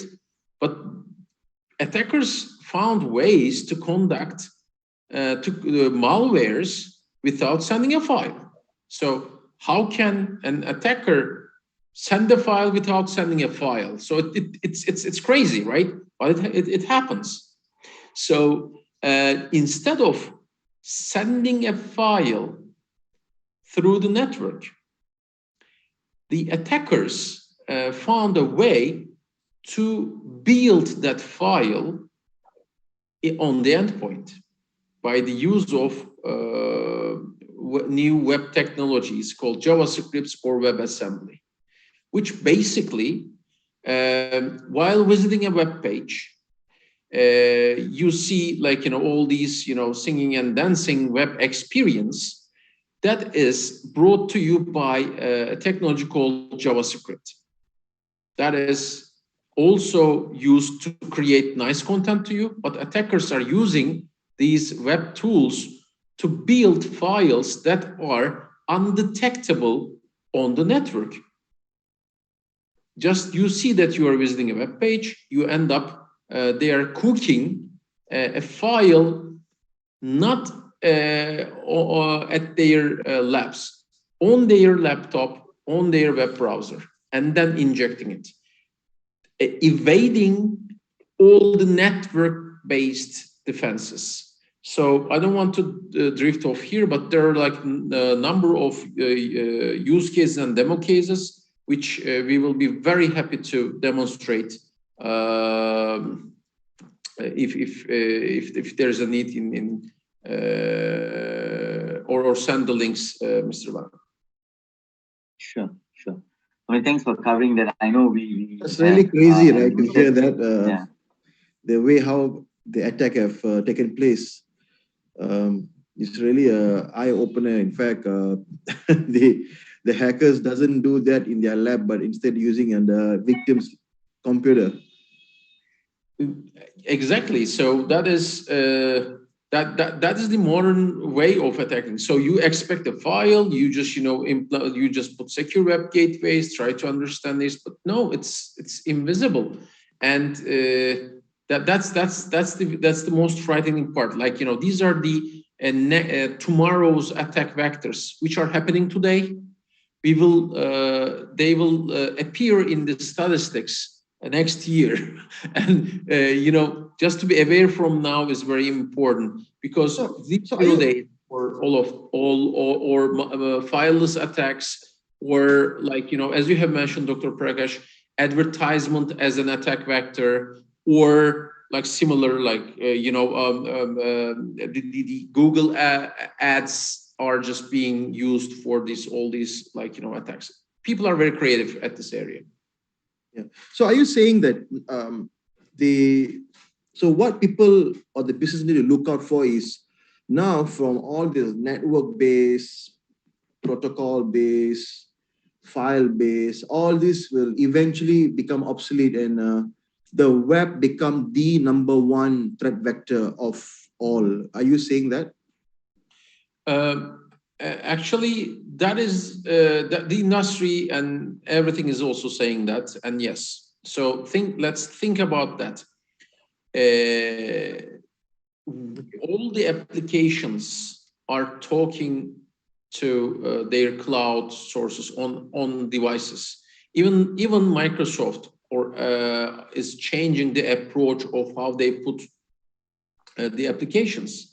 They are just following the best practices of mobile phones. So you're just getting way away from the network layer, but to containerized applications talking end to end with cloud services. That is, the world is going ahead, and the attackers are following that path. It doesn't say there won't be any network attacks, or you shouldn't be taking care about network. Unfortunately, you have to take care about that, but that's yesterday's protection. If you haven't done it, you have a big problem. But today, you have to continuously improve your layer of defenses and overlay the right defenses to stay in the game. Otherwise, it's a big problem for anyone. Agree. So I always say this to our clients as well, that cyber defense is always like a layer.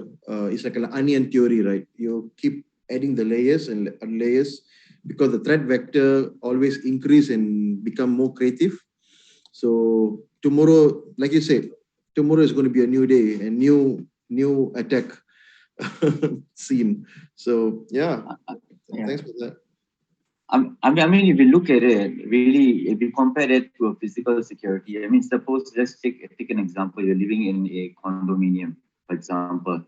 Like, there are many layers of security, even in physical sense.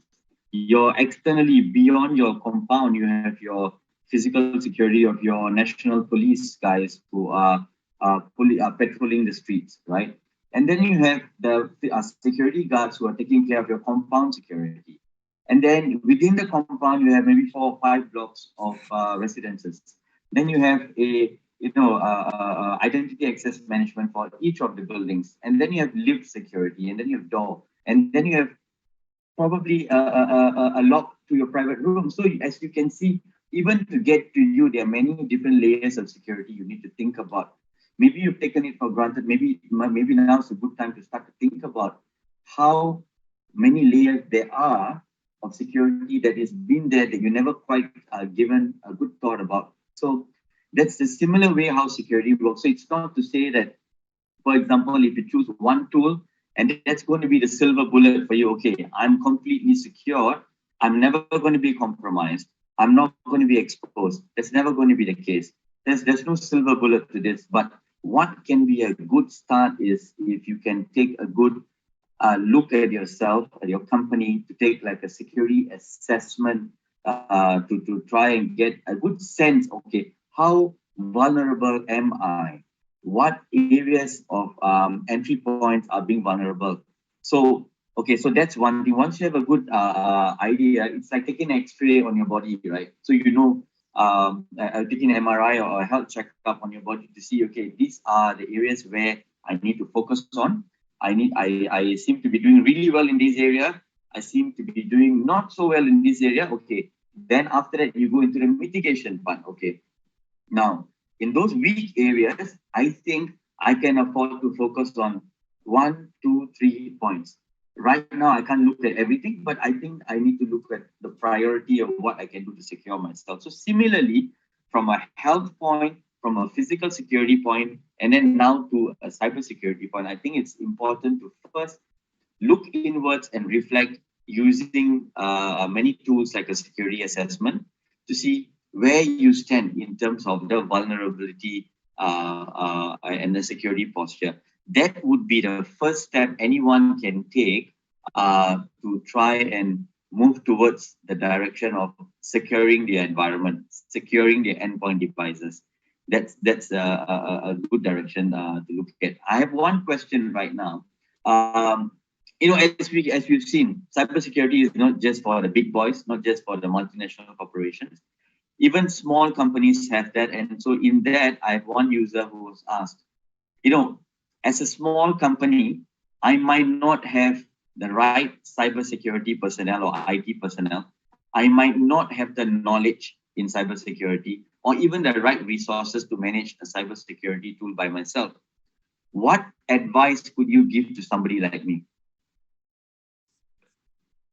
The question is to me, I guess. Yes, Osman. Osman, you can take it, or Dr. Prakash can take it.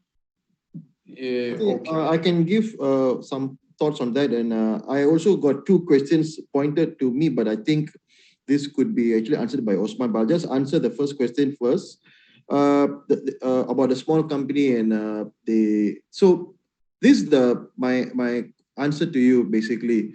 So it's about tolerance level, right? What is your tolerance level when it comes to your own data and your own personal assets, right? So if you think that hey, if I get compromised tomorrow, I'll just take a new phone and I just buy it, or if I get ransomware tomorrow, I can just format my hard disk and I can just move on with my life. Then in this case, right, I would strongly say that well, for you, the data is not important, but that may not be applicable in today's lifestyle. Because today, if you see, almost everybody who are connected to the internet, who have smart gadgets, right? We intend to have sensitive information in our phones and our emails, our documents, stuff like that. So if you ask my personal and professional opinion, it's always good to have some level of defense, like what Osman was saying earlier, at least to give you the first level of defense against this type of vulnerability. So, I mean, like you can actually get solutions to at least protect your endpoints, basically like your mobile phones and your laptop. So this is my thoughts. You can have some tools to help you. You don't need to be a technical savvy to understand how this threat landscape works, but at least you have that tools help you to mitigate this type of threats. I mean, like DefensX is there if you intend to start off with. I hope that I answered the question. And follow up to that, right? The two questions was pointed to me, and I think Osman, this one you need to answer them. I think you've probably answered them already, but I just want you to go deeper on this. They are saying that they are into 100% cloud, and they work from home. And how could DefensX add value and help to mitigate the cyber risks? And I think you've given the answer, but I think probably you need to speak more about that. And number two, they were asking something like this. Do you think we need to protect by installing DefensX type of solutions for our mobile phones, for our employees? Where are the risks involved if we neglect this part of threat vector? Maybe Osman, I think this is for you, not to me. Maybe you should answer them. Well, thank you. Just even before going to that, I would like to add statistics to your previous answer. So, according to in the north, in the US, 77% of small and medium businesses, they were worried they will be at the target of an attack within the next 6 months. So, because like large attackers are attacking anywhere, so that's the support, like, you know, your answer, Dr. Prakash. Yeah. So when it comes to the cloud adoption and the SaaS piece, first, what I could say here is, in average, we are using 3.2 devices currently to do our business. It's not only laptops. It's a laptop, one mobile phone, maybe a backup mobile phone, an iPad, sometimes a cousin's laptop, or you are visiting somewhere, you need to do something. So in average, 3.2, and it's increasing. Second part is, right now, there is a massive push to cloud services. Let's give an example. Exchange email server. Now, Microsoft is converting all the email, pushing all the email servers hosted on-prem to be hosted on the cloud, like Office 365. Office 365 is the most prolific SaaS application, which is converting all the business. So step by step, there, you know, it's not only the push from the demand from the businesses, it's also push from the main vendors are towards the cloud. So, and these were happening. On top of that, we had the pandemic, which was at least accelerated 5 to 6 times, according to Gartner, the cloud adoption. Like they have revised their 10 years of targets to 3 or 4 years, just to finalize the adoption. So either because of different drivers, we are moving to cloud. So once you move the cloud, let's get this. You have 3.2 devices in average. You are not anymore in the offices, and you are using any Wi-Fi around, unprotected Wi-Fi or networks, and zero network, even network protection was not enough, but now you have zero network protection. The only thing that you can think to do is a VPN connection to the office locations, which is not going to work at all, and it's going to create bigger problems and bigger risk vector. So the only solution for a distributed workforce is protecting the endpoints. There is no other solution. So to protect endpoints, you have to live in the endpoints and control and impose security from a central controlled location. That is the best practice of the world. That's why I have mentioned the 4 important pillars of the endpoint security framework. That is I hope answers the first question. The second question is actually in conjunction with my first answer. We are using mobile devices to do our business. So if you don't protect, let's say, from phishing attacks on your mobile browsers, or mobile devices, you are not protecting 60% of your business. So it has to have, any solution should have, I'm not only just referring to DefensX, but any solution that anyone is preferring should have checkboxes around all these important items. So anything that is considering only that laptops, if you see that, I would ask the question, are attackers not attacking just seeing that, oh, this gentleman or this person is using a mobile device, let me not attack this guy, I will attack on the laptops? That's not happening. That's the main question people need to ask while evaluating any kind of tools. Yep. Yeah. Okay. That's a very good point, Osman. In fact, the case study, the use case that we spoke about earlier with the shipping company that was compromised, the forensic investigation of that is still going on, but I think the most probable cause of that compromise in their environment was through phishing via a mobile device. Yeah. Well, my mother is receiving SMS messages of COVID payments. So they're impersonating government banks, and they're sending, hey, there are this amount of COVID compensation payment deposited into your account. Just log in and just claim it. Has she received any message impersonating you? That could be the easiest way.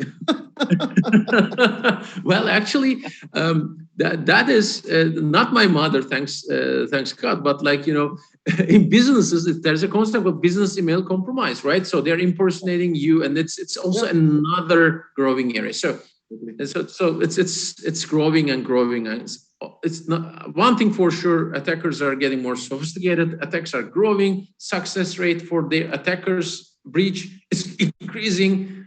Yeah, so that's what all happening at the same time. It's like a perfect storm. Thank you, Osman. So I think it's already past 11 now. Vanan, okay, so maybe any other questions? Yep. Yeah, no, I was just going to share the good news that, out of all the participants that we will be using a software to pick out about 20 to 25 names in there who would qualify for the final round for complimentary security assessment. So that is the good news I wanted to share. Nice. We have a very healthy number of participants and registrants and participants today from all over the region. So we will be in touch with you soon enough to share with you if you are the selected one who would qualify for a complimentary security assessment. If that is, take that as an opportunity to have a deep dive into a good insight in where you stand in terms of your security posture. That could be the very first step that you can take to securing your business interests in this digital world that we live today. Yep, thank you. So just want to wrap up this as well. So for those who are listening in our YouTube live, LinkedIn live. Vulsan X and Quantum, we are based in Asia. Vanan is from Singapore and Vulsan X is from Malaysia. And of course, we have Osman. He's always traveling. Whenever I speak to Osman, I have to ask him, Osman, in which country you are? So he's on constant travel. So basically, guys, for those listeners out there, if you wish to have this, you have heard from Osman, and I truly believe on DefensX solution, which is the true revolution in terms of a technology which can actually help to mitigate all of those threats which I just shared. And should you need more information about how you can actually have DefensX as part of your first level defense system for your endpoints, which can, like what Osman was saying, the new future, the new threats are coming from the web. And I truly believe that DefensX is the answer, the silver bullet. If should you need any info, please feel free to contact Vanan or myself personally. Our contact details will be in the chat box. Please take them. And beyond that, if you really need any other advice or if you need other matters pertaining to cybersecurity, we are there for you. So thank you so much, ladies and gentlemen, for those who have joined. Vanan, I pass the floor back to you. And it's me, Dr. Prakash from Vulsan X. And yep, Vanan, to you again. No, I just want to say, thanks, Dr. Prakash. I mean, I just wanted to say thanks to everybody who made the effort to join us first thing in the morning at 9 o'clock to share the space with us. And also, last but not least, most importantly, to thank Dr. Prakash and Osman for taking time to speak to us, to speak to everybody, share your knowledge, your wealth of experience and insights in this topic. And I think just like me, I think everybody else in this room is full appreciation of that. So we will be having more topics like this coming up in the next couple of months. So stay tuned. We'll be in touch for more different topics in this field of cybersecurity, something that would be so relevant. And we hope that today's session was helpful to everybody. And if it is, and we are glad we are able to be of service to you to share some knowledge with you. And with that, I would like to say thank you and not goodbye, and see you again. Yeah, thank you so much. My contact details are in the chat box. Please copy them. And Osman, thank you so much for your time. And Dave, you are in the call. Thank you so much, Dave, for being in the call from since morning. And I wish everybody the best. See you all. Bye-bye.